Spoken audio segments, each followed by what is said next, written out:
Okay, so yeah, we will be starting in any moment from now. We'll be starting. Basically, we have just I think one, no more than one. Okay, one students joining us. We should be able to start in the next 2 to 3 minutes. Okay, so if you have a friend that's supposed to be here, kindly pick up your phone and then contact that friend so that we can start the class. Whilst we wait, you can quickly like the video, share the link to friends so that they can join this section. Now, this section is going to be interesting. After the have, how do you call it? You should have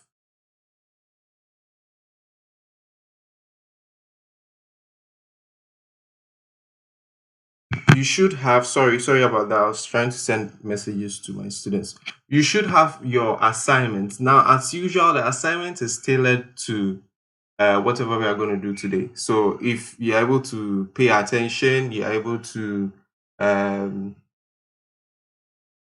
pay attention and then understand whatever happens now. You don't have to go back and watch the video over and over again. Okay. So please let's ensure that we understand whatever is going to be taught today because it's very important. For some of them, we will only have to talk about it. We'll only have to talk about it basically because some involves graph questions and other things. Okay, so we'll have some form of graph work, which is the very first one you are seeing on your screen.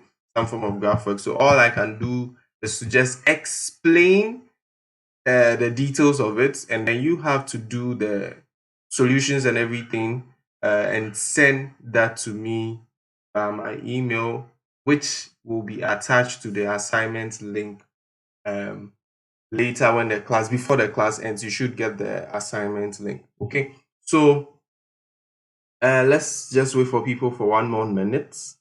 1 more minute. Try as much as possible to get people on board so that we can start. Okay, try as much as possible to get people on board so that we can start. So now we have only 8 students. We have only 8 students. So I think the sound has been sorted. Someone was complaining about sound. The sound has been sorted. Um, so quickly, just basically uh, check your phone. Pick your phone. Text someone. If you're in a group, tell them that the class has started because I don't want to leave anyone behind.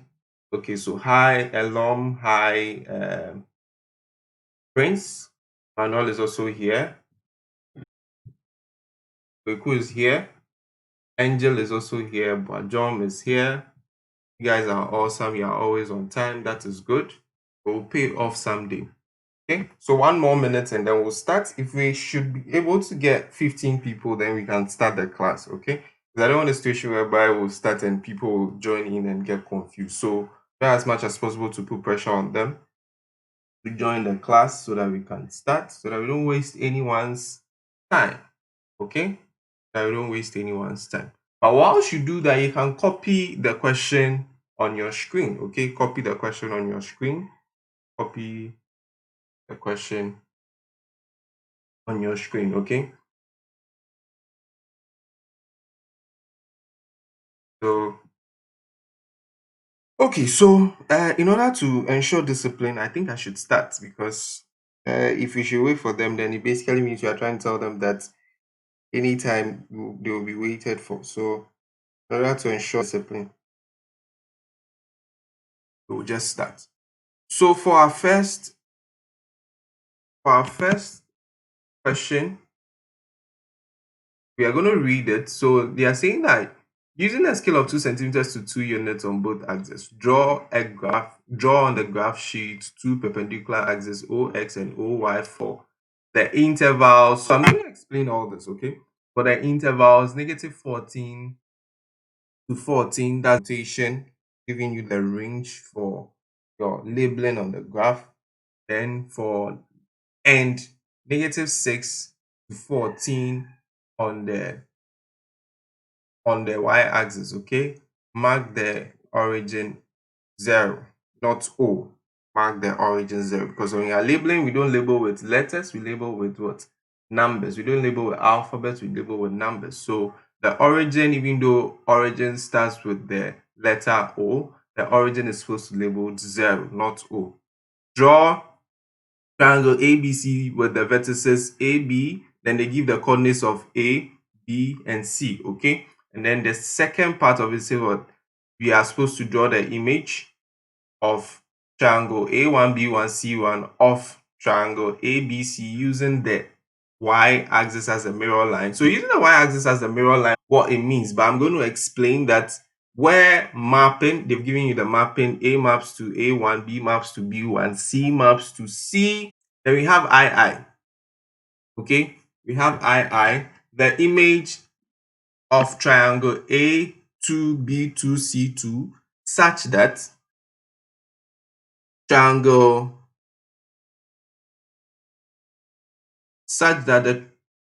triangle, okay, sorry, I was reading the text, sorry. The image A2B2C2 of triangle A1B1C1 under anti-clockwise rotation of 90 degrees about the origin, where A1 maps to A2, B1 maps to B2, and C1 maps to C2. Very, very important. The mapping should tell you which diagram you are going to use and which one you are not supposed to use. Okay, so that part is very, very, very important. Okay, so that's our first question for today. We're going to go into details and look at how we are to solve this and what we are supposed to do. So the very first thing is to take note of the scale that has been given to us. So let me quickly discuss the scale. So the scale, using a scale of 2 centimeters to 2 units, it has its meaning, okay? It has its meaning. So let me use that. Let me use this opportunity to explain. Now, 2 centimeters, when I have a graph, okay, my normal graph, I don't know why this thing is cooking. Okay, so let me say what. So when I have a graph, my normal graph should, let me clean this. Okay.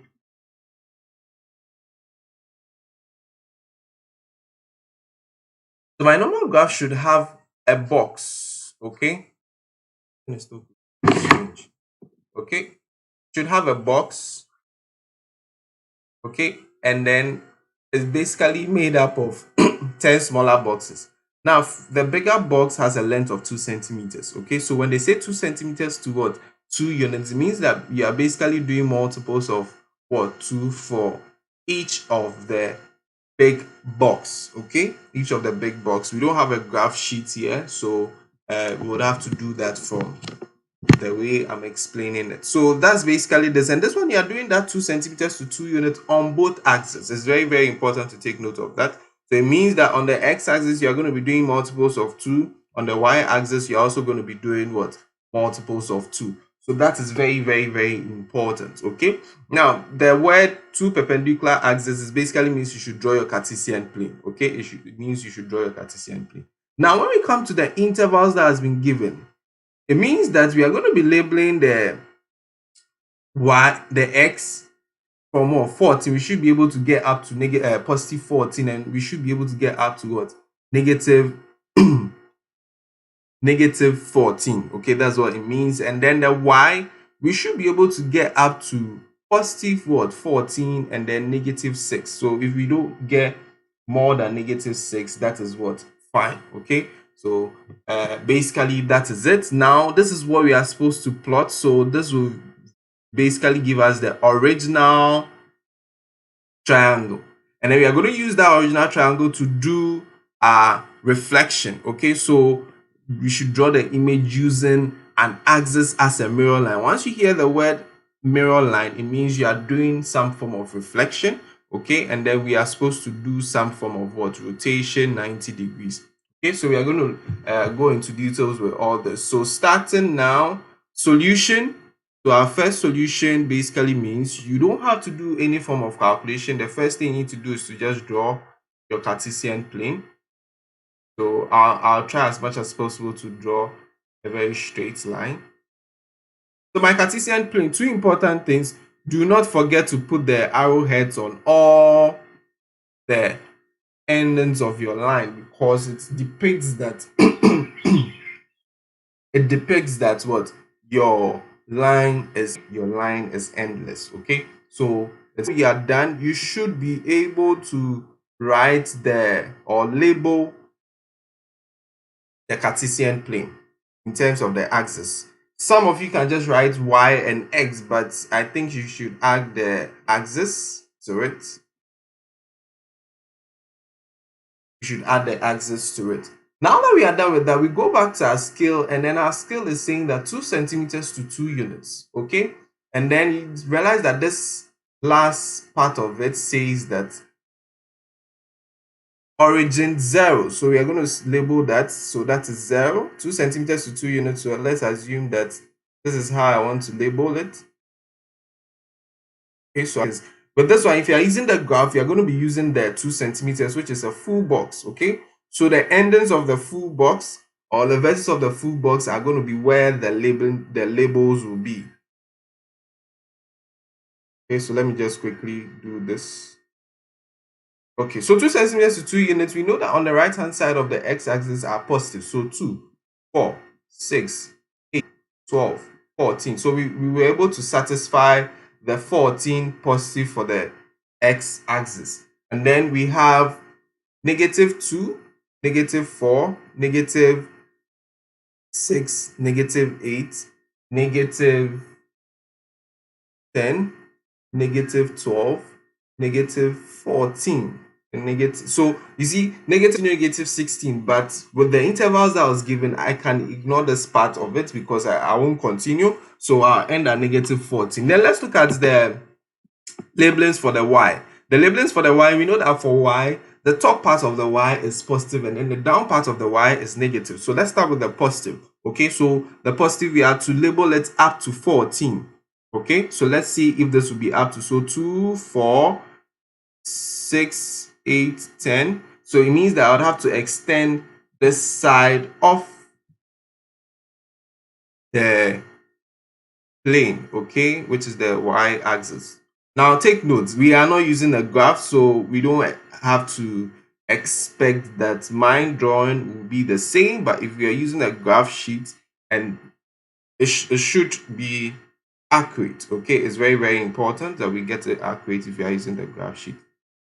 So y, so this one will have 12, 14, and then this side they said we should label, remember, -6. Okay, the maximum should be -6. It's not compulsory. It doesn't mean that when you label more than -6 you're going to get it wrong or you're going to be marked wrong. Okay, so basically it's going to be let's see, so -2, -4, -6, -8. Okay, so I am supposed to end at -6. If you want to end at -6, that's fine. Okay, but if you want to continue, that is also okay. They are just telling you that your minimum should be -6. You shouldn't label to get less than -6. And remember, we have our origin to be 0, not O. Okay, our origin to be 0, not O, because it's a labeling. We are labeling the Cartesian plane. Okay, so once we are done with this, the very first one says that we should draw triangle ABC with vertices A, and then the coordinates of point A has been given. So let's quickly do that with the plotting. I believe everyone here can do the plotting. So with the plotting, let's just take, this is going to be our x and this is our y for all the values, x and y. X comes first before y. So it means that we are going to be looking for x being 4 and y being 8. So that will be somewhere here, and then we'll write our coordinate for 8. Okay, and then we'll be looking for the B point, we should look for 4, 10. 4, 10. Let me clean the coordinates I wrote because I think it is inside the 10. So let me clean that quickly. So yeah, so 4, 10, so that will be here. So this is A, 4, 8, and then this is B, that's what, 4, 10, and then 6, 10. So somewhere here, I should be getting some tiny diagram or angle, triangle, because I'm not using the graph sheets. But I think when you use the graph sheets, everything will come alive for you. So let me change the marker color. So we have this. So we have a tiny cute triangle which is on the board. We have a tiny cute triangle which is on the board. So for everyone here, thank you very much for joining me. Remember, the goal is that as we are home, we think we are chilling, we should be able to sit down and achieve something. It's very, very important. And I always keep telling my students, because you don't want, as a student, you don't want to regret losing time. That is tormenting enough. Okay. So whilst you are home because of this lockdown and school closure, please utilize the time. It is very, very important. Some of you should actually make it a target to pick certain syllables, finish those syllables, start answering past questions. You've been home for almost 4 months now. Something profitable should come out of it. The profitable thing should not be about the number of movies you watched, the games you played, or trying to start a YouTube channel with what game plays and all that. That is not your position now. Your position now is to use this opportunity to. The government is always going to make. They are always going to make sure that the academic calendar comes back to normal, which means that it's possible for you people to write BECE same time next year, June. You realize that they are saying that all final year students are to go back to school this month, because this month is the month where university students are supposed to complete if they are in level 400, which is June. This month is the month where BEC students are. This month is the month where SHS students are supposed to complete writing their WASSCE exams. So they are forcing everyone back to school because they want every form of examination and graduation to take place, which means that those who are home now thinking that they have time, they can relax, they can chill, you don't have that time. So please utilize your time. I have students I'm talking to and I know they know themselves. Utilize your time. Okay, that goes to everyone. It is important to utilize your time. Okay, so back to what we were talking about. So we are done with the first part, which will be the number 1 or I. So we are going to go to II. Now, when they say that using the y-axis as a mirror line, just think about a door with a hinge.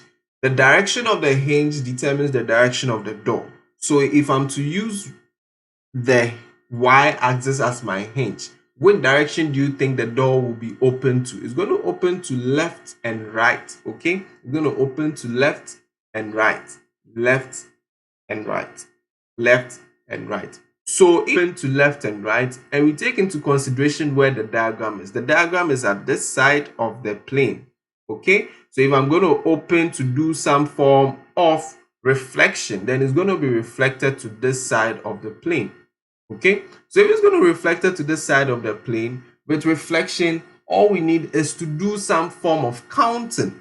Okay, so look at it. From side, from 0 we went to 4. So how many counts? That's 2. So we'll do the same thing here. So it basically means that A is going to be, let me change the marker to a brighter one. So it basically means that A is going to be into brackets negative 4. Okay, it needs to go up a little. Negative 4, okay? Negative 4, 8. So let me clean that. So negative 4, 8. So A1, negative 4, 8. So that's A1. A1 is here. And then B1 is also basically going to be here, because it is what?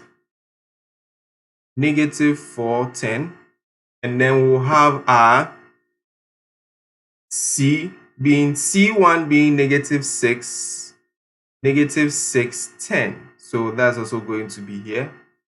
Let me just put it here. C1 being negative 6, 10.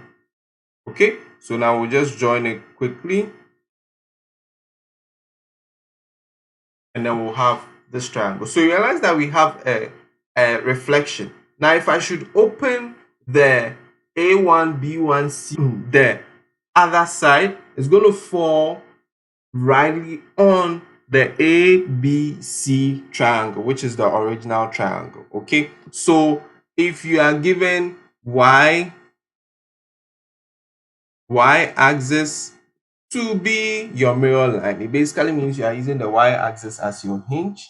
And then once you are using your y-axis as your hinge, then you should be able to do your reflection. Now, the important aspect here I want you to take note of is the image, the image they are saying you should do the reflection for. So this mappings at the end of each of the questions is very, very important, because it's going to tell you that you are using B in order to get B1, you are using C in order to get C1, you are using A in order to get A1. Are we okay? So let's move quickly to the III. Now with the III, the image of triangle A2, so now it means that we're going to be labeling it differently, which is A2, B2, C2, of triangle A1, B1, C1 under anti-clockwise rotation of 90 degrees. So 90 anti, 90 anti. Now 90 anti basically means that 90 degrees anti-clockwise is negative y x. Okay, what does it mean? So if I have x, y, basically means that now it should be negative y x. So it means we are negating the top. So we are going to take the individual coordinates of the A1, B1, C1, and then we are going to formula that has been stated here to get their rotation 90 degrees. Okay, rotation 90 degrees. If I'm to rotate 90 degrees, this is the image I'm to rotate. If I'm to rotate it 90 degrees, it means it should be at this side of the plane. Okay, because 90 degrees anti-clockwise should move this way, should move towards the left hand side. Okay, so we are going to use this formula that I have written on this side of the board to do that calculation. So I'm going to quickly state the coordinates. So A1 negative 4, 8. Then B1 was negative 4, 10. And then C1 was negative 6, 10. Okay, so once we have that, we can easily and quickly solve it by changing the way the formula has been put out, or the way the coordinates have been written. Okay, so let's do that quickly. So we'll realize that, let me change the color of the marker quickly. So realize that this will be our x and this will be our y, this will be our x and this will be our y, this will be our x and this will be our y. Now take note, we are supposed to reciprocate. So if I have A1, which is negative 4, 8, it's supposed to map to give me A2, which will be, remember, the x here is negative 4, so negative 4 will come, and then the 8 will come up here, and then we have to negate it. So now we have the A2. Now we'll do the same thing to the B. B1 is actually negative 4, 10. Then we'll map it to get B2. And then when we map it to get B2, we are supposed to do the reciprocal. So the 10 will come up, and then we negate that 10, and then the x will go down. Remember, the x already has a negative, so we maintain that negative. We're going to do the same thing for the C2, where the C1 is negative 6, 10. When we map it to get, it's C, not B. When we map it to get C, we should be able to get the coordinates of C2. So C2 will now be negative 10, negative 6.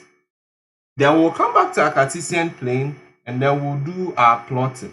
Okay, we'll come back to our Cartesian plane, and then we'll do our plotting. So now let's quickly come back to our Cartesian plane, and we change the color of the marker.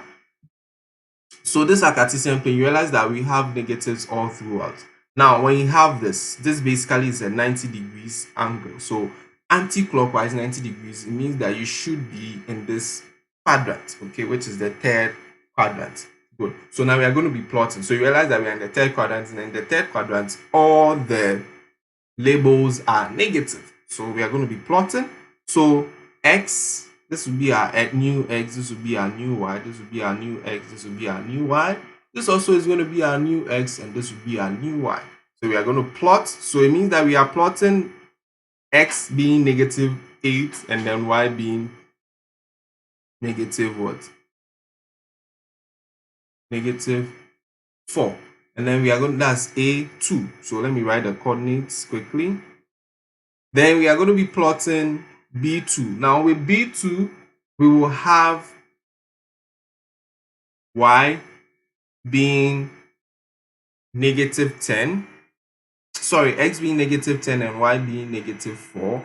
So that should be somewhere here.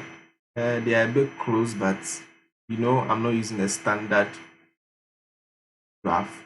So you should pardon me. So that is it. And then we will have C2 basically being negative 10 and then what? 6. So negative 10 and 6. So C2 will be negative 10, negative 6. Sorry, let me clean that.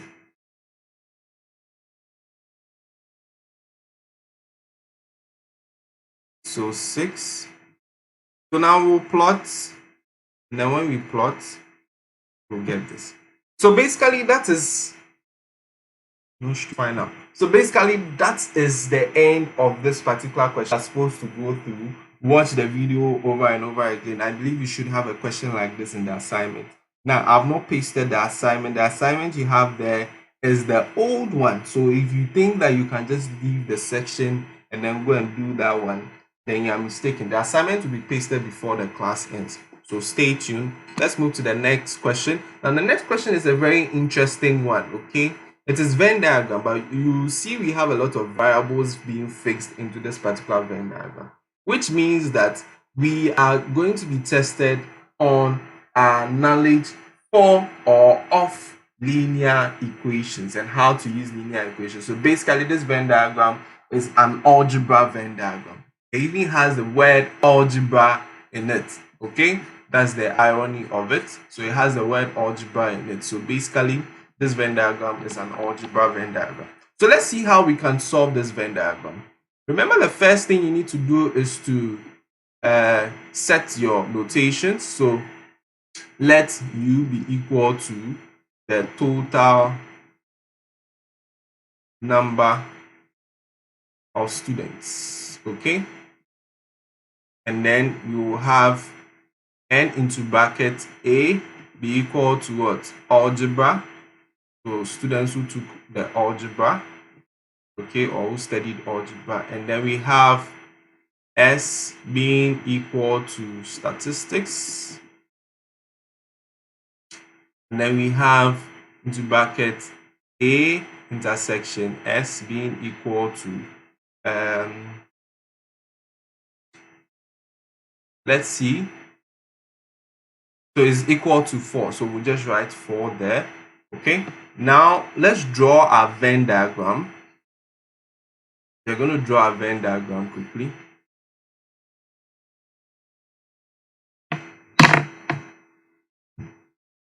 We're going to draw a Venn diagram quickly. And then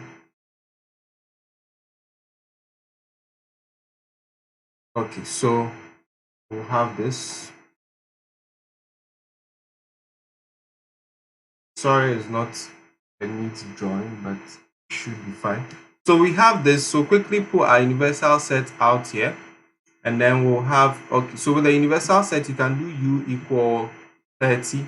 But now some examiners expect that you do NU equals 30. So number of total, blah, blah, blah.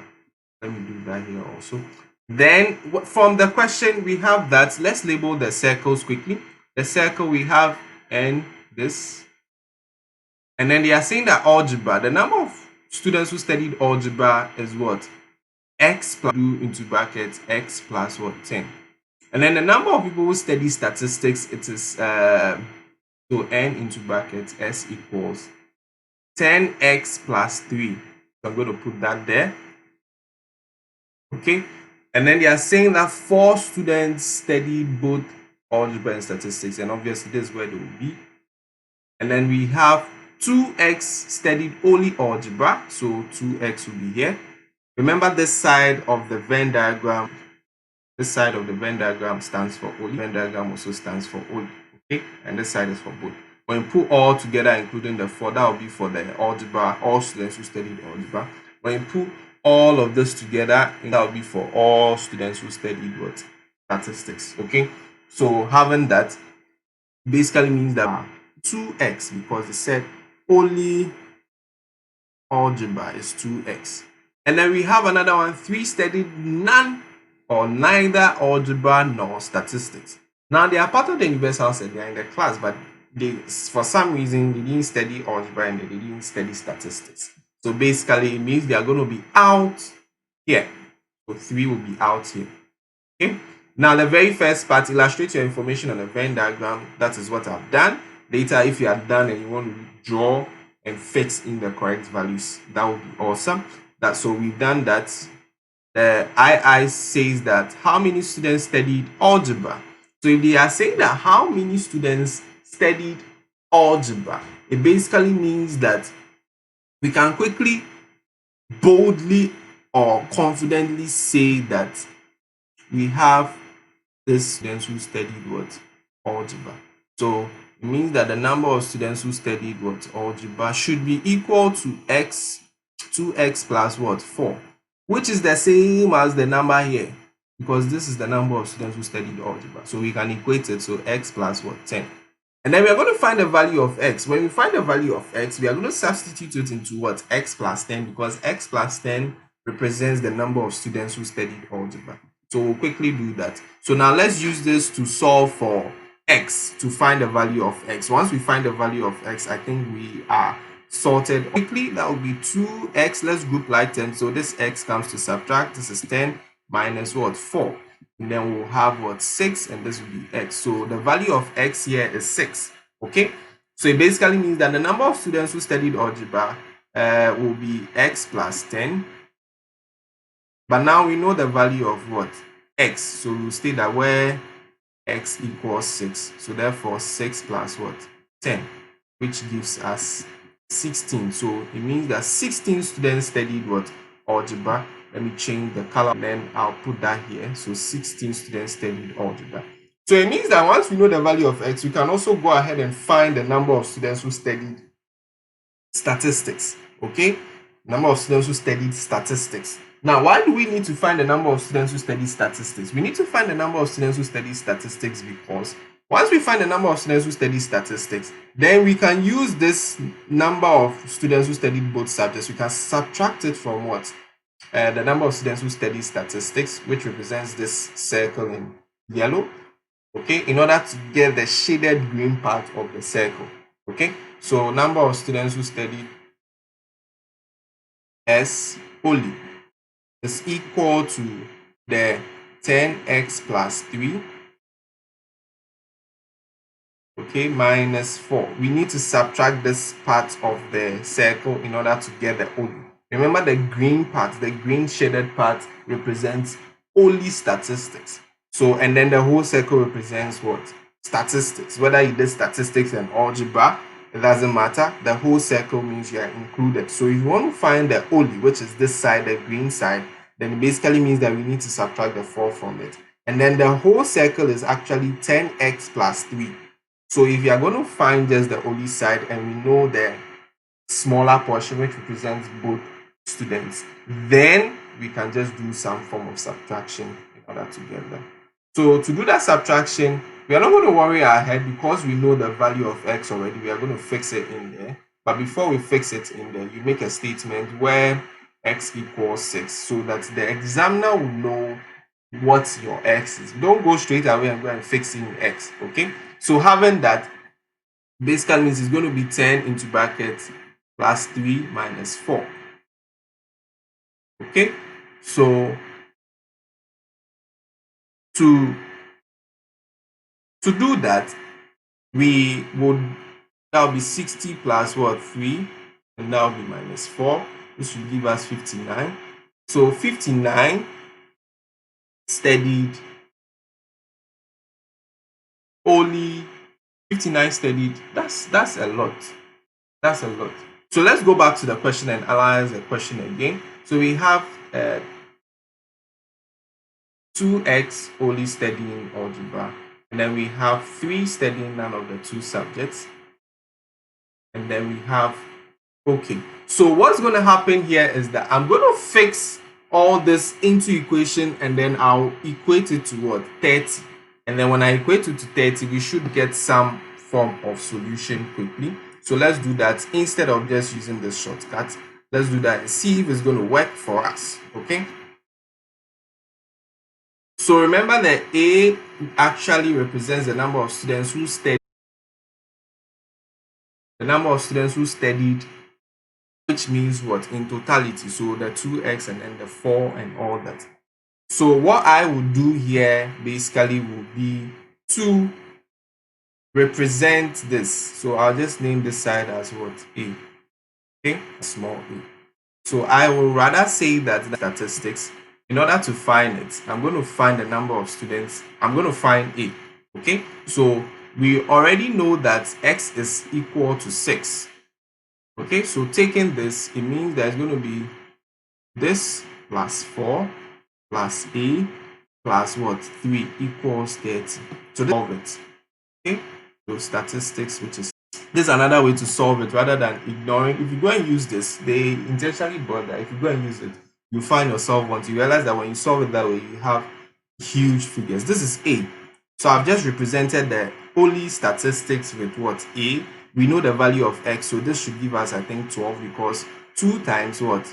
X should give us 12. So we'll just do 2 into bracket 6 plus what? 4 plus A plus what? 3 equals what? 30. Please take note of where the 3 is coming from. The number of students who did none of the 2 subjects. Okay, so solving that, will have what? 12 plus what? 4 plus what? 3 plus A, which should give us 30. Now to do this, we'll have this is A, please. This is not 9. This is A. So, and remember, we are looking for A. So this will give us 7. So 19 plus what? A equals 30. And then we have A equals 30 minus what? 19. What would that give us? Let me write the 19 more. That should give us 11. Okay? So let me clean this. So A equals 11. So the number of students who studied statistics is statistics only. Let me put the only here. Is 11. Okay, the number of students who study statistics only is 11. Why will I do this? I'll do this because they stated categorically that what? The number of students who studied algebra only is what? 2x. Portion is what? 2x. Okay, and then they've given us the number for both, which is 4. Okay, we don't know that. Now they are saying we should find what? This side Venn diagram. So I label it as A, and then I have to include this. If I don't include this, that's the reason why I had the 59, because I didn't include the 3. I didn't consider the 3. So writing it this way, which is what? Only algebra plus both plus statistics plus neither statistics nor algebra equals 30. And then when I do my calculation, I should get this. So basically, this is the answer for the 2. The last part, which is, that's the answer for alpha and beta. This is alpha, and then this is beta. So the third one, which is the III, if a student is chosen at random from the class. If a student is chosen at random from the class, what is the probability that he or she studied? We want to know the number of students. The number of students have already been given to us in 30 students. Okay, remember, probability is what? The probability of an event is what? The desired, if you remember this, the desired event over the total event. Okay, now the total event is 30. The desired event, they said what? Studied statistics. Now, do we know the number of students who study statistics? Someone will say no, but I believe it is not no, it is yes, because when we add 11 to the 4, we should get 15. So the number of students who studied statistics will be 15. So solving this will be 15 over 30. And then when we 15 will go here, 115 will go. So 1 over 2 studied what? Statistics. So that's about half of the probability is just half. Okay. So the probability of choosing at random from the class the number of students who study statistics, or a student who study statistics, is what? 1 over 2. Okay, so let's take note of that. So basically that is it. So if you didn't understand it for the first time, please watch the video over and over again, then you get the understanding. I don't know if the diagram is well presented, but you should be able to see if you are watching from the beginning, because I have a lot of colors inside the diagram, so it might be confusing the first time, but once you started with us, you should be able to get grips of this. Let's move to the next question. So the next question says that WASSCE is 5 years older than what's that? WASSCE is 5 years older than the brother or something. If the brother is 15 years old, find the sum of their ages. Find the sum of their ages.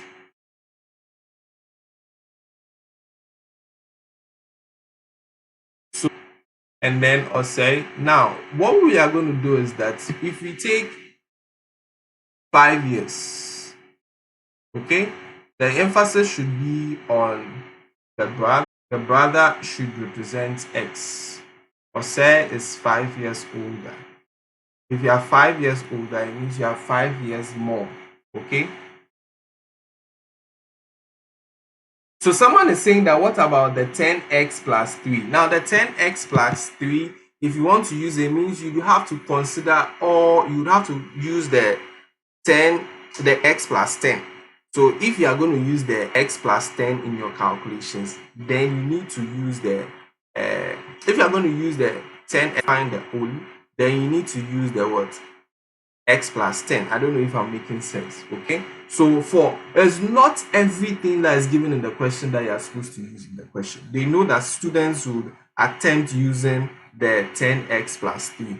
Now if they attempt using the 10x plus 3 and they don't include the 3 to 30, then they are not going to get their answer. So you can try it. You can try, and if you use the 10x plus 3, you should get your answer. Okay, so I think that's what Rebecca wants to know. So I've answered that. So let's go back to what we're doing. Nairam and then the brother WASSCE.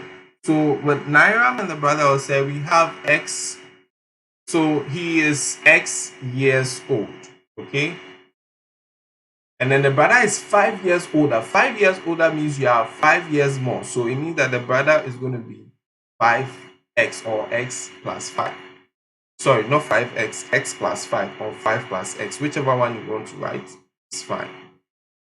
Okay, so this is and then this is WASSCE. Okay, so now they are saying that if Nayam is 15 years old, find the sum of their ages. Obviously, so it means that if x is equal to 50, then WASSCE should be x plus 5, right? So 15 plus what? 5, which will give us what? 20. So we should find the sum, which is going to be 15 plus what? 20, which is 35. So the sum of their ages, so you just say that, therefore 30, the sum of their ages is 35 years. Okay, so you state the sum of their ages is 35 years. For some strange reason, I'm getting tired already, but we have a lot to do. So please stay tuned. Rebecca, I hope I've answered your question. Please give me a feedback on that. So therefore, the sum, their ages 35. Okay, so basically that's the answer to this particular question. Let's move to the next one. Find the place value of 2 in the sum of this. So with this one, they are basically trying to test your knowledge of addition of decimals, and then they are trying to test your knowledge on place value. That's class 2, class 3, class 4. That's a topic you did in class 2, class 3. Class. Value is different from place value. Value is different from place value. So the simplest explanation I can give is value. You are going to be writing figures, okay? And then place value, you should be writing words, okay?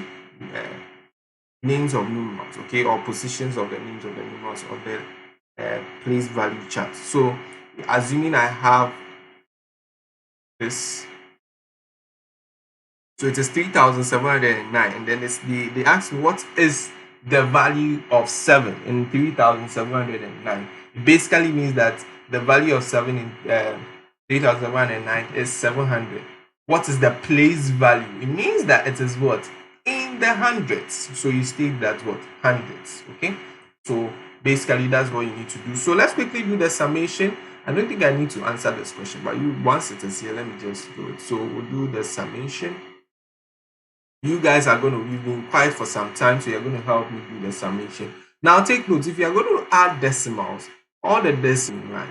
Okay, so if the second one, you put your decimal point, and then you start writing, do not write before you put your decimal point. So that's where a lot of students will be found wanting. So you ensure that you align your decimal points. So this one, you can put zeros here if it's going to confuse you. If not, you can leave it that way. So this will give us 9, 8, 6. Then we'll have 7. Then you bring your decimal point. This should give us 15. So 5, 1. This should give us 14. So 4, 1. Okay. This should give us, we'll have 4, 8, 2. So having this. Now you realize that first we had 2 here, and then we had 2 here. So if you ignore some, you'll be confused which of the 2's they are talking about. Okay, so we don't want to ignore the sum. We are going to do the summation, and when we are done with the summation, you realize that we'll have only 1 2 or just a 2 in the answer, and that is the 2 they are saying we should find the place value for. Now there's a difference in naming the decimal, the values after the decimal point. Okay, those are the ones that you add the th at the end of the word. But if you are going to use the normal one, which is the normal standardized place value, it means that you need to do once you are done with this is that 1 to 3 before the decimal place, 1 2 3 comma, and then 1 2 3. So it means that this is 100,000, 100,000. So the place value is what? The place value is 100,000. So it is 200,000. So you write that in words. 200,000. So we move to the next question. The next question is actually a pie chart question. The next question is actually a pie chart question. So I'm going to draw the pie chart here nicely.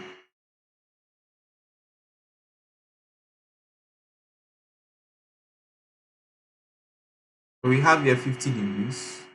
We have here 60 degrees. We have here 70. And we have here 80 degrees. So this is for cars, rent, clothes, food, travel. Okay, so this is the Venn diagram. This is the Venn diagram.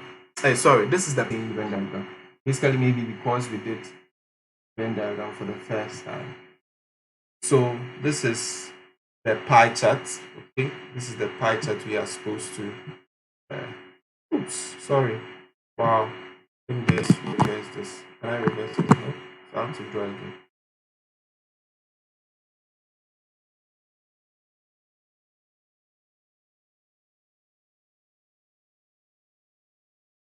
Okay, I tried. So basically, this is the Venn diagram. Now, the next thing they are saying we should do is, let's go back to the pie. The pie chart shows the distribution of, cereal in the farm. Please ignore this one because I just drew the Venn diagram from here. So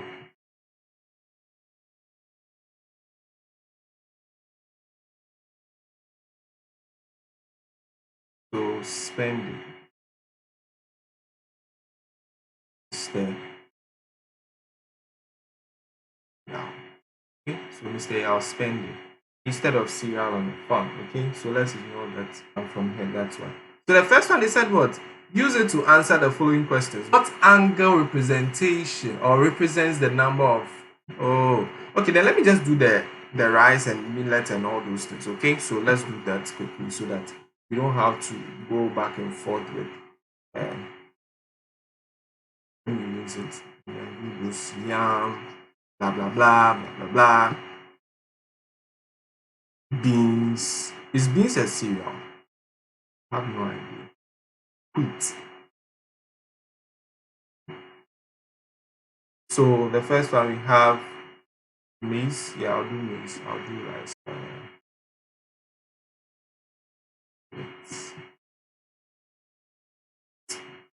Which other cereal? Beans. Is beans a cereal?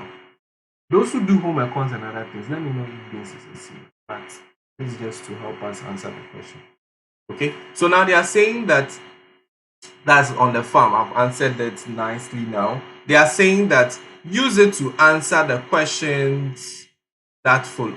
What angle representation? What angle represents the number of rice on the farm? So we would have to find this angle. Okay, we have to find this angle. How do we find this angle? We know that the total number of what angle in a circle is 360. So if I have 60 plus 50 plus 70 plus 8 plus, let me name this one x, plus x equal 360 degrees. Okay, so remember all this, we are looking for an angle, so all this is in an angle form. Let me change the color of the marker. So once I have this, I'm just going to do the addition to this quickly. Now when I add this and this, I should get 110. 110 plus 70, that's 1180. So let me just do this. This will be 15 and this will be 11. So that's going to give us 26. So 260 degrees plus x equals what? 300. So doing the subtraction, 360 minus 260. And that's going to give us what? 100 degrees. Beans is a legume. Oh, okay.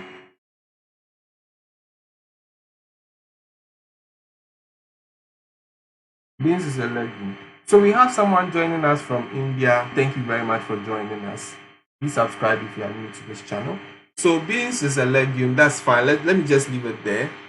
Okay. So this is 100. Okay.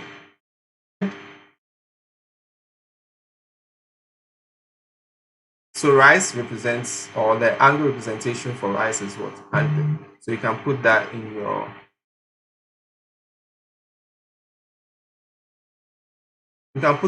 your pie chart. Now let's quickly move on. Now they are saying that if there are 250 millets on the farm, what is the total number of cereal on the farm? So with this one, we are going to be using if more or less divide ratio to answer this. Okay. So millet is actually 70. Was millet 70? Let me quickly find out.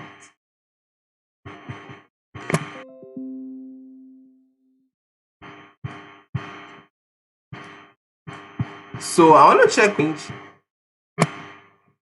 So let me correct that. Millet was 50.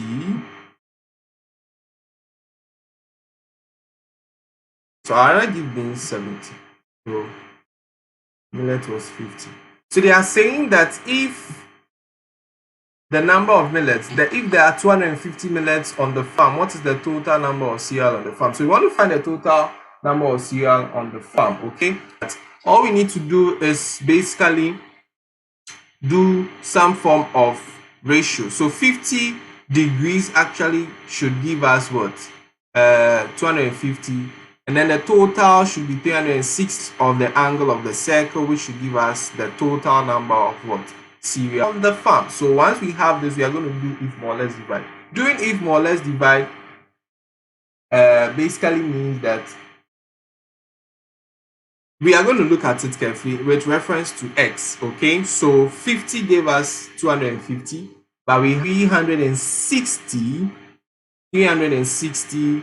being what? X. Now 360 will obviously give us more. So if x is small, then less should divide. So it's going to be 360 over what? 50 times what? 250. So please, someone should quickly do the calculations for us. Now, okay, because of time, I'll just do that. 50 will go here 5 times. Okay, so now it's going to be 360 times what? 5. And what would that give us quickly in the chat section? Let's do that. This will give us 0. This will give us 30. So 0, 3. This will give us 15. So I hope I'm correct. So that's the number of cereals on the farm. So verify the answer 1800 and let's see if that is correct. What percentage of the total number of cereal is rice? So if we want to do percentage, we don't have to stress too much. All we need to do is to do 100 over 360. Why 360? Because the 100 degrees is actually the representation of the total number of what? Right, cereal on the farm. Okay, so 100 over 360 times 100%, because we are finding the percentage form of it. So times what? 100. That all we need to do is to do some form of cancellation. So this is going to give us 1000 over 36.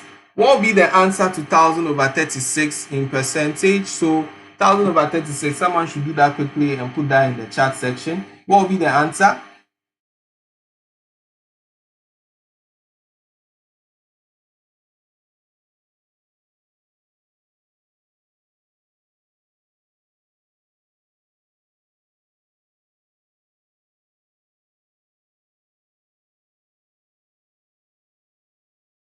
What will be the answer to that?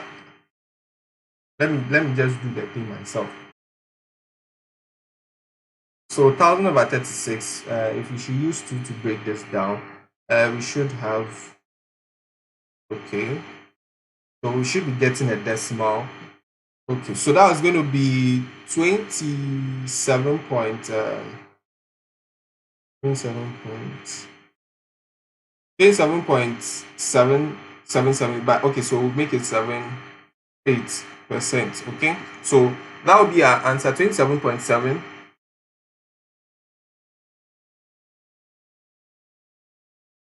8%, because it's 27.777, so 78%. It's repeating. But if you want to do it, you can write it this way.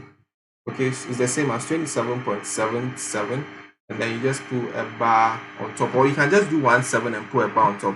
I hope you remember into form 1 also. So yeah. Okay, so now that we have this, now that we've done this, we are going to look at our last question. Our last question says of 3 consecutive, find the odd numbers. The sum of 3 consecutive odd numbers is 33. I don't know where I'm going to solve this. Okay, let me just solve it below there.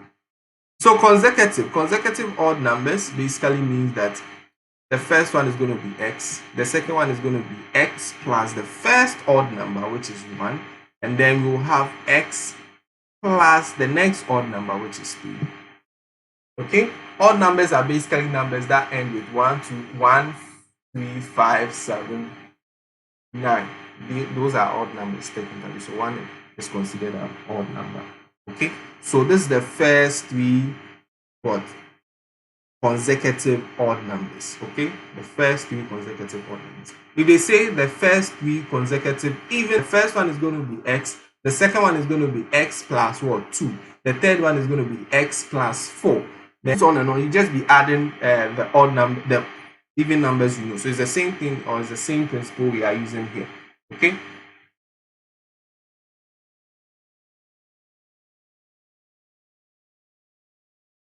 so we are using the same principle here. It will be x plus 1 plus x plus 3, which is equal to 33.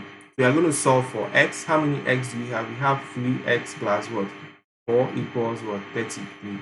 So in order to do that, we'll do 33 minus 4, and then we'll have 3x. So to do the subtraction, we should have 29. So 29. That's it. this equals this. Divide both sides by 3. You cancel. X equals 29 over what? 3. And then you do that. So that will be your X. So it means our first odd number.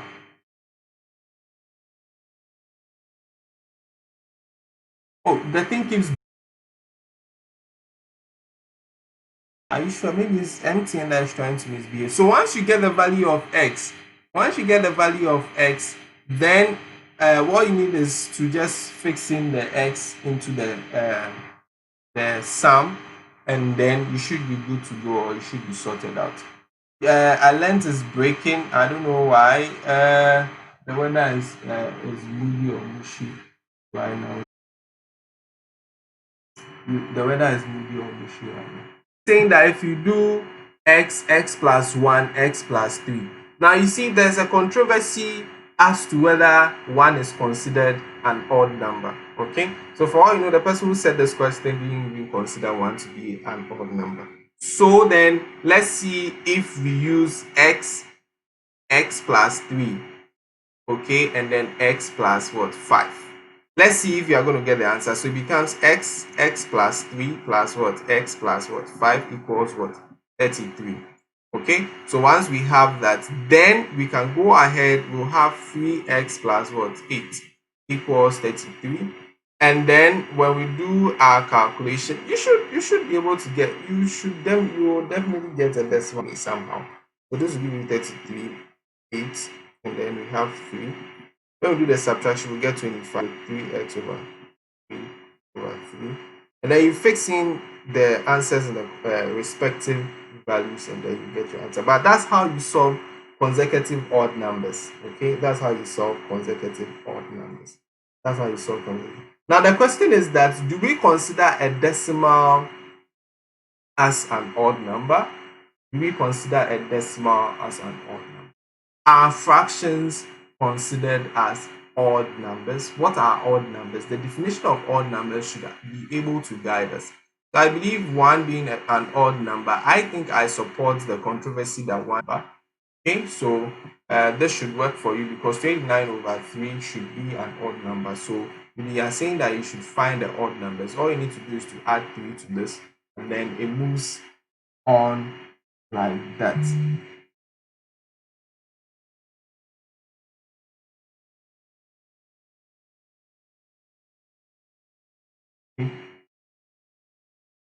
So Rodney is saying that x plus 2, x plus 4, x plus, well, I don't think so. I don't think so.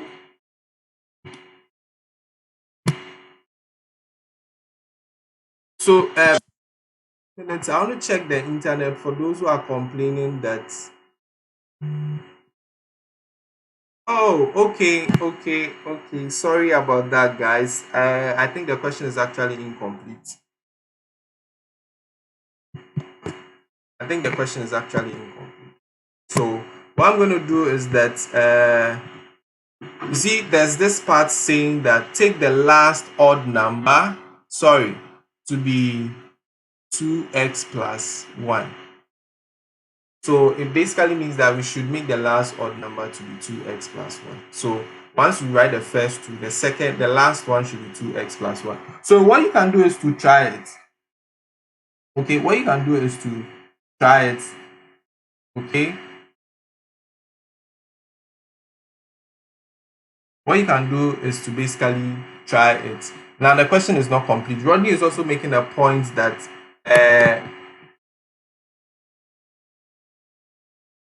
if x is an odd number, remember that then x plus 2 is yes, that's true. I support that. So yeah, so you can basically try that question. Okay, you can basically try that question, taking the last odd number to be 2x plus 4, taking the last odd number to be 2x plus 4. Let's quickly move on. Let's not delay. I wish I could have space here, and then we can settle this quickly. But let me see if I write it here. What Rodney is saying that if x is an odd number, then it means that when we add x, when we add 2 to x, we should get the next odd number. That is actually true.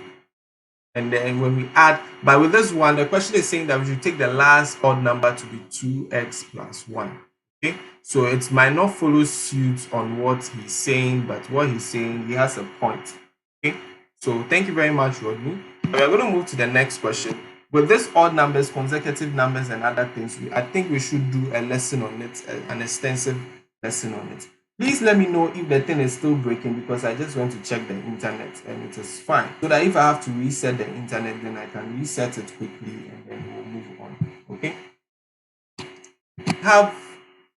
I'm waiting to get a feedback on whether the internet is breaking, so that I don't move to the next question and leave people behind.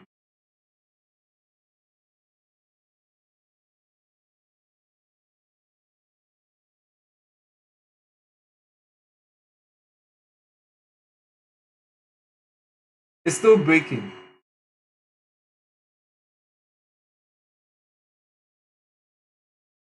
Okay, let me see if I can make some adjustments to it quickly, okay? So just give me some 30 seconds. Let me make some.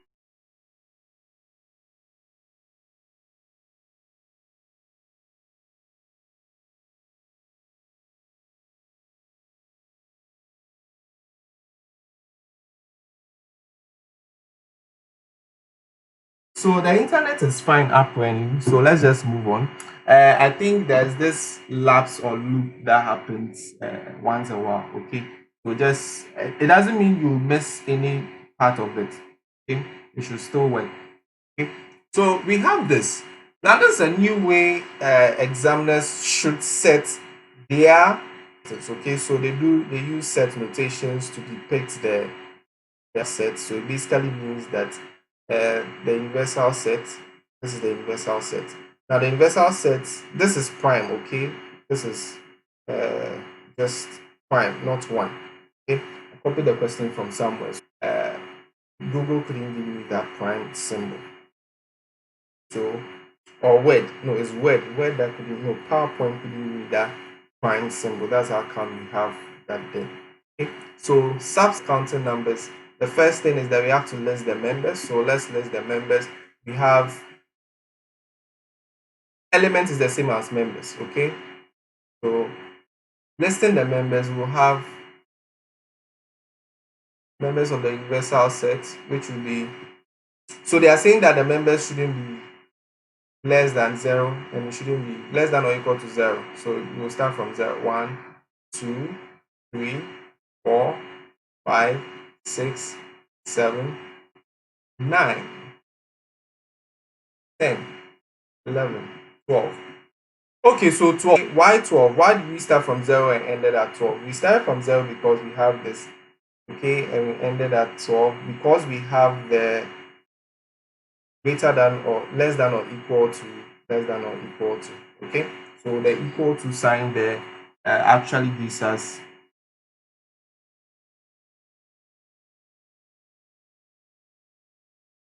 the sign. The people are saying it's still breaking. This my country here. Okay, so less than or equal to. So now that we have this, we'll quickly also do the x. The x is just counting numbers, counting numbers. Counting numbers, you don't start counting, you start counting from 0. You start counting from 0. You count 1, you don't count 0, 1, 2, 1. You start counting from 1. So if you come counting numbers, it will be 1, 2, 3, 4, 5, 6, 7, 8, 9, 10, 11, and then 12. Okay? And then we have y. So you see the very first one should serve as a barrier so that we don't go beyond our counting. Okay? The very first one should serve as a barrier so that we don't go beyond our counting. Then we have odd numbers. So 1, 2, no, odd numbers 1, 3,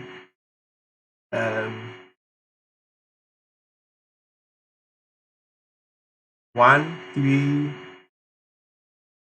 5, 7, 9, 11. We can't go because we can't go beyond 12. The next one should be, someone is still saying the thing is breaking. I'm surprised though. Yeah, so we have this. Now let's quickly, we've done the first part, which is the alpha, this one. The next one is saying that we should find, so II says that we should find x intersection y prime. So x intersection y prime should be, so quickly in the chat section, let's just make this interactive. In the chat section, let's see x intersection y. What would be the answer for x intersection y? Okay, let's see what would be the answer for x intersection y.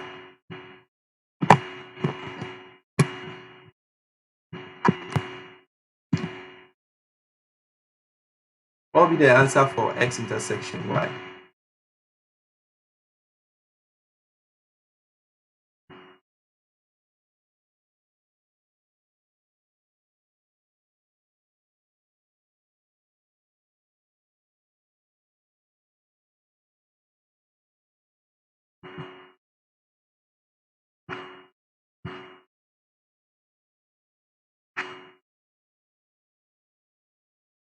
In the chat section, awesome.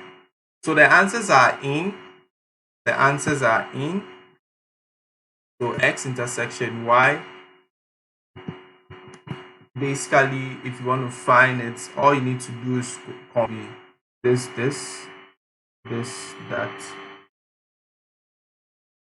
5 and 5, 9 and 9, 11 and 11. So we should have 1, 3, 5, 9, 11. Okay, 7 is not part. Yeah, that's correct. That's correct. Okay.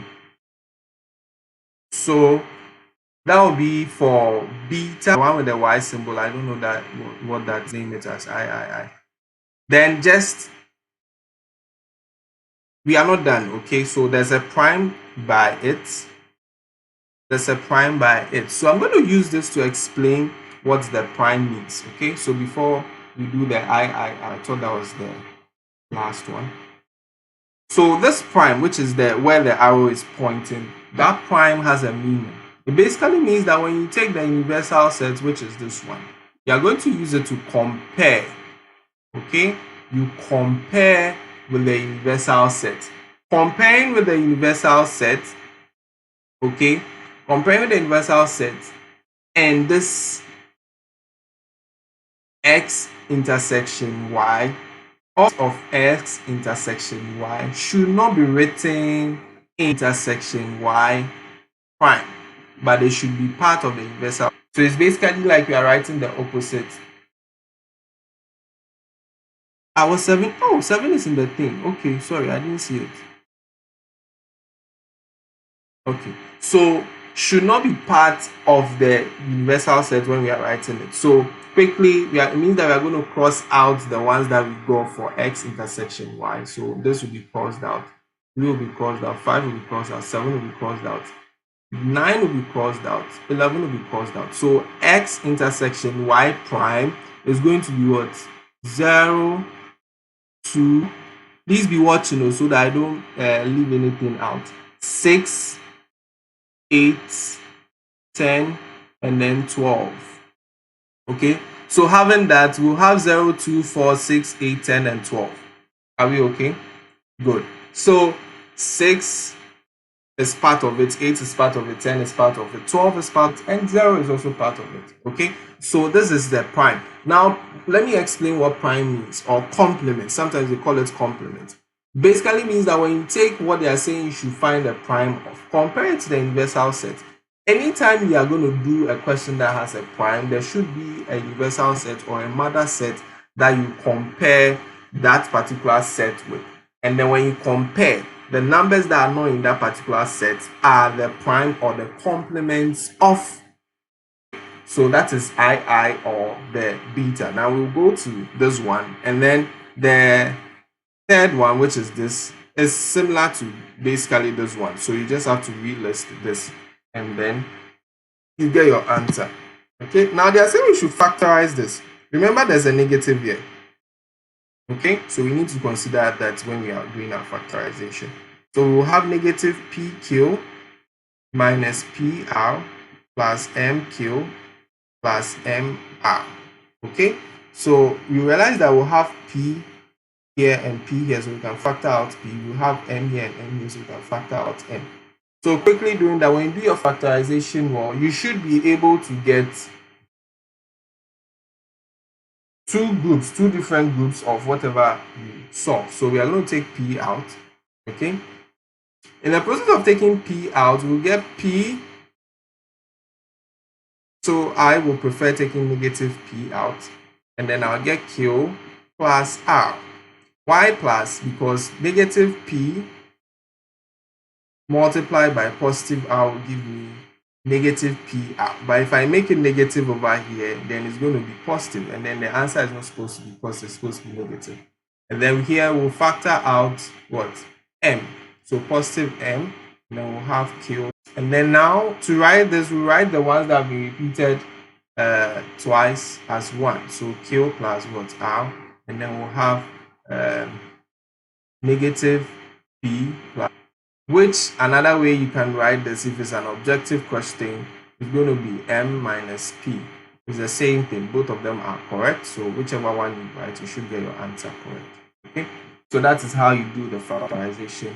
Let's move to this question. Now, this question we have a trapezium plus a square plus a semicircle. Okay. So now they are saying that we should find the perimeter. Now, then the perimeter, basically, let me change the color of this marker so that we can see well. So find the perimeter. So finding the perimeter, basically, we are going to add everything. Now, since this has been declared as a square, this is all. I'm not going to solve this completely. I'm just going to do some part of it. This is the trapezium. Now, the trapezium, I'm just going to give you the roadmap to the answers. Okay. So with the trapezium, what will happen is that you should be able to identify the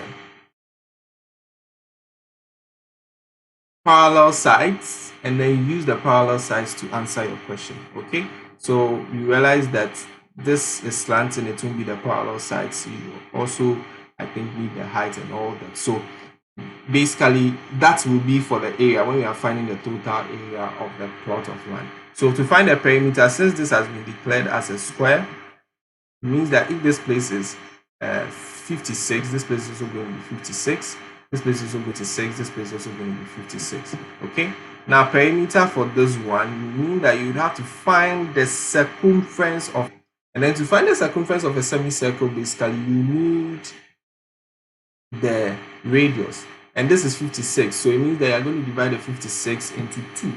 Okay, you're going to divide 56 into 2. That should give you 28, I think. Yes, 28. Okay, so you're 28. And then you are going to use the circumference of a semicircle, which is half of what? 2 pi. Let me bring the multiplication r. Okay, taking pi to be 22/7. You are going to use that.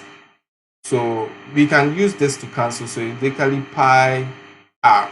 Okay, so basically pi r will be 22/7 times. So in here 1, 7 here 4. So 88. So the circumference of the semicircle is 88. Then you add 56 plus the 75 plus the 70 plus the 0 point. So with this one, you can quickly change it to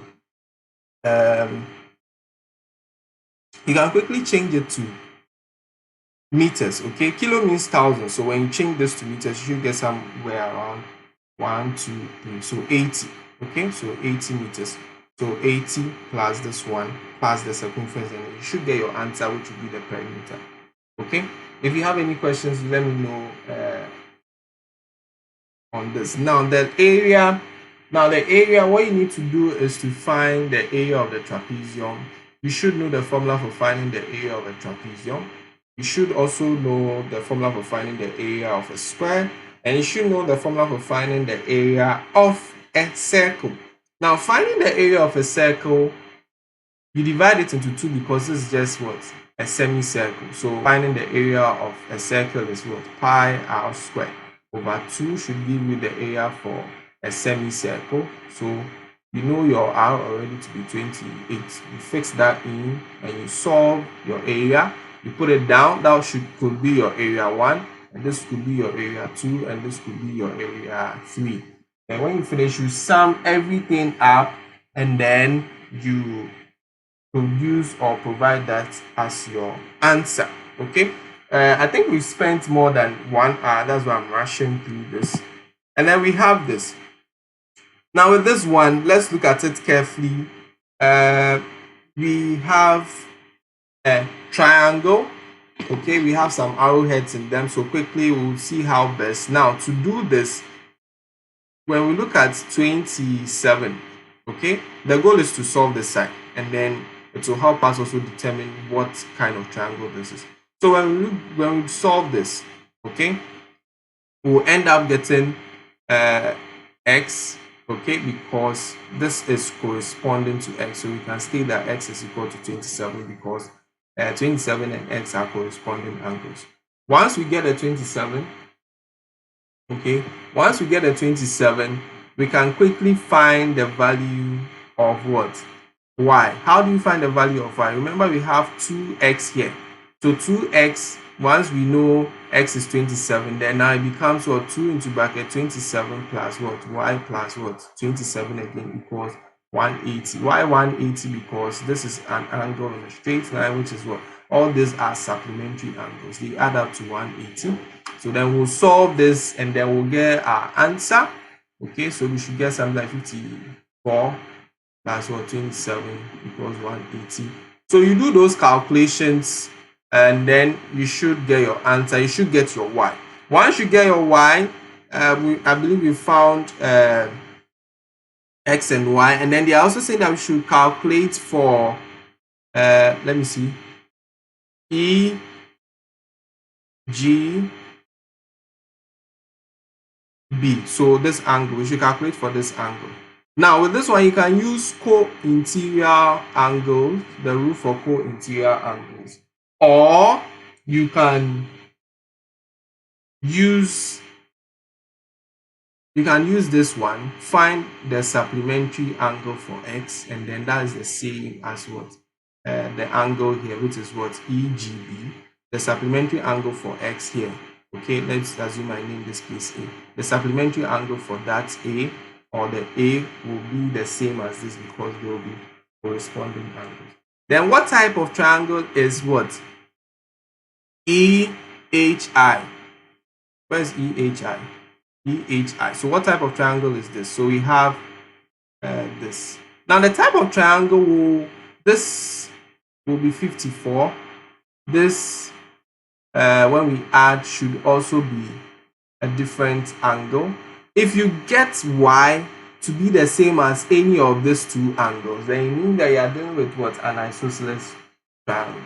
But if you don't get any of them to be the same, or two angles to be the same in that particular triangle, then it means you are dealing with what? A scalene triangle. But if you get all the sides, which I doubt you get, then it means you are dealing with what? Equilateral triangle.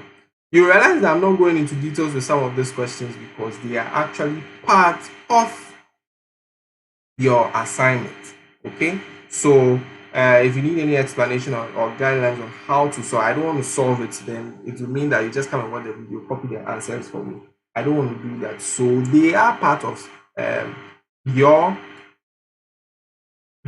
of what I call your assignment. So this explanation should help you solve it. Now when we look at this closely, they are saying that in the triangle below, BAC is 90 degrees. AB equals 3 centimeters, AC equals 4 centimeters, and this equals that. So with this one, basically, all you need to do is to remember the Pythagoras theorem formula, which says that what? So I write the formula here. The square of CB is equal to the sum of the square of AB. Hey, why are you backing? Really? And then AC square. Okay, so this is the formula you need to use. Okay, you need to use that formula.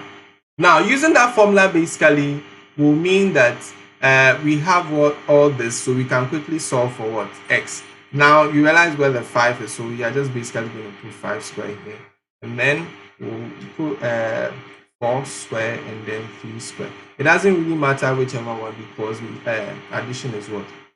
Commutative. Okay, so solving that, we'll get 16 and then we'll get 9. That should give us 25. Okay, so we'll have 5x squared. Okay, 5x squared. Now we have to put the 5x in brackets because the square is going to affect both of them. So this is also in a bracket, which means that this will be, why am I solving it? Okay, so let me clean it. I shouldn't solve it because it's part of your assignment. Sorry about that. So yeah, from this point you should be able to solve it. Okay, so basically, yeah, I've done most of it for you, so you should be able to do the rest. Okay, so let's move to the next one and see. So that is the end of the show. God willing, on Tuesday we should also meet with some form. There's one down here.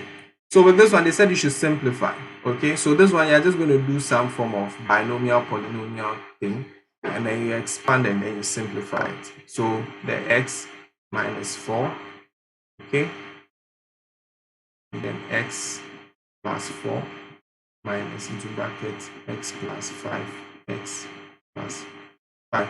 And then you do the master, slave, master, master, slave, and then when you finish, you get something very long.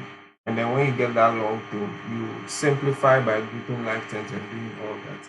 Then you simplify to its simplest form. So thank you very much for joining me. Thank you very much for joining me with this one. Please take notes when you are solving this particular of the question. Okay. So as explained earlier, we are not going to use this. We are not going to use this. We'll be using x plus. Why am I writing plus? Okay. So with this one, actually, we'll be using, or you should use x plus 2, and then x plus 4. Okay. So it means that 3, this will be 4. So these are the first 3 consecutive odd numbers. But you are not going to use this. You are supposed to use this because the question stated that the last odd number is 2x plus 1. So you are going to replace the x plus 4 with what? 2x plus 1. Okay. So thank you very much. Try your hands on this. Your assignment is in, how do you call it? 3 sections, no, 4, no, 2 sections, sorry. The first section is just your name and your email, so it's not 3 sections, this is 2 sections. And then we have the section A, which is 45 marks, and then the section B is 55 marks. Okay, the section B, you are supposed to answer on a paper, take snapshots of it and send it to the email that has been provided. The email is added to the assignment details or description, so you can find it there. So please hold on, let me quickly add the assignment to the description of this video so that you can easily get access to it after I am done.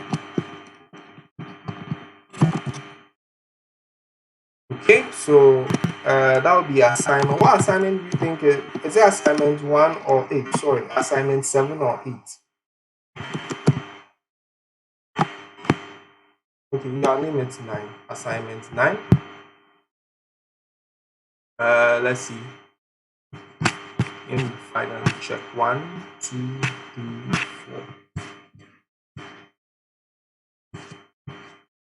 4. Okay, so 4. So 15 assignments, 9 is 15 questions. You have 11 questions for section. Okay, 9. 11 questions for section A, and then 4 for section B. Okay, section B, I've done the explanation. Those who are running away, I've not yet pasted the assignment. If you attempt opening, it won't work because at the beginning of the lesson I said that the assignment has not been posted. So I've pasted the assignment. You can quickly check and let me know if it is working. Okay, kindly like the video, kindly subscribe. That is the only way you can say thank you to me. Thank you very much for staying tuned. Those who are not here, please try and encourage them to be here. Okay, try and encourage them to be here, and then God bless you. Have a nice day. Okay, have a nice day. And please remind me, we are supposed to do a lesson on consecutive numbers, especially it's algebra, word problems involving algebra. Okay, I think we didn't do that aspect of it. Okay, so remind me, maybe Tuesday we should do a detailed lesson on it. Okay, so that all confusions will be settled. So we'll be looking at odd numbers, even numbers, and then prime numbers and all that, and how to do consecutive numbers. Okay, and then cardinality and all those things. Okay, when they say the cardinality of odd numbers, blah blah blah, what is it and all that. Okay, so please remind me so that we'll do a lesson on that. Have a nice day and then stay blessed. Okay, the assignment has been pasted. Let me know if it is there. Okay, it is opened. Thank you. Have a nice day. Bye bye.